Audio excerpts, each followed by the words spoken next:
manifeste des intellectuels pour la paix en Europe et la défense de l'Occident. À l'heure où l'on menace l'Italie de sanctions propres à déchaîner une guerre sans précédent, nous, intellectuels français, tenons à déclarer devant l'opinion tout entière que nous ne voulons ni de ces sanctions ni de ces guerres.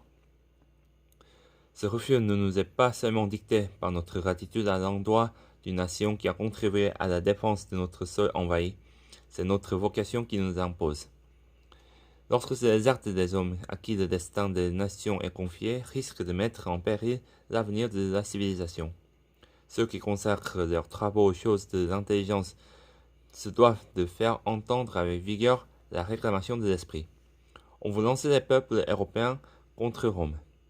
On n'hésite pas à traiter l'Italie en coupable, à la désigner au monde commun, sous prétexte de protéger en Afrique l'indépendance d'un amalgame de tribus incultes, qu'ainsi l'on encourage à appeler les grands États en chanclos.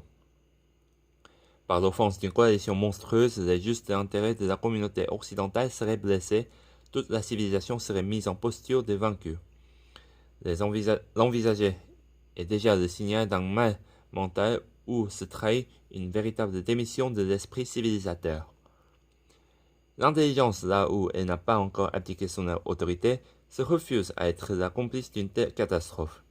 Aussi les soucis croient-ils devoir s'élever contre tant de causes de la mort, propres à ruiner définitivement la partie la plus précieuse de notre univers, et qui ne menace pas seulement la vie, les biens matériels et spirituels de milliers d'individus, mais la notion même de l'homme, la légitimité de ses avoirs et de ses titres, toutes choses que l'Occident a tenues jusqu'ici pour supérieures et auxquelles il a dû sa grandeur historique avec ses vertus créatrices. Sur cette notion où l'Occident a incarné ses idéaux, ses honneurs, son humanité, de grands peuples comme l'Angleterre, comme la France, se fonde pour justifier une œuvre colonisatrice qui reste une des plus hautes, des plus fécondes expressions de leur vitalité. Et n'est-ce pas leur propre mission coloniale que ces grandes puissances devraient dès d'abord abdiquer si elles voulaient, sans imposture, défendre à Rome de poursuivre dans des régions africaines où elle s'est acquis depuis longtemps d'incontestables droits, l'accomplissement des desseins qu'elle a loyalement formulés et préparés à découvert.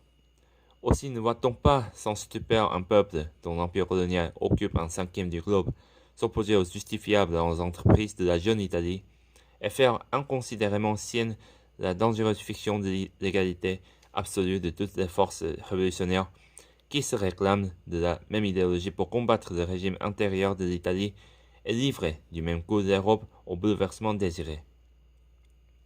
C'est à cette alliance désastreuse que Genève prête les redoutables alibis d'un faux universalisme juridique qui met sur le pied d'égalité le supérieur et l'inférieur, le fils civilisé et le barbare. Les résultats de cette fureur d'égaliser qui confond tout en tous, nous les avons sous les yeux. Car c'est en son nom que se formulent des sanctions qui,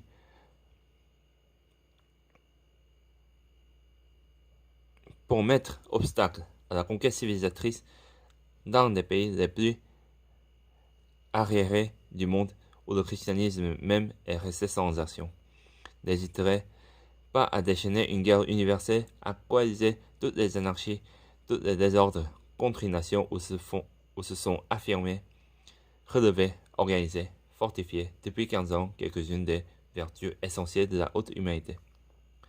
Ce conflit fratricide ne serait pas seulement un crime contre la paix, mais un attentat irrémissible contre la civilisation d'Occident, c'est-à-dire contre le seul avenir valable qui, aujourd'hui comme hier, soit ouvert au genre humain.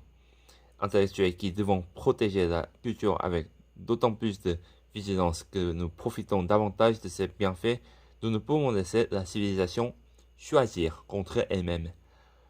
Pour empêcher un tel suicide, nous en appelons à toutes les forces de l'esprit. Le 4 octobre 1935, cité par René Raymond, Les Droits en France, Aubé Montaigne, 1982.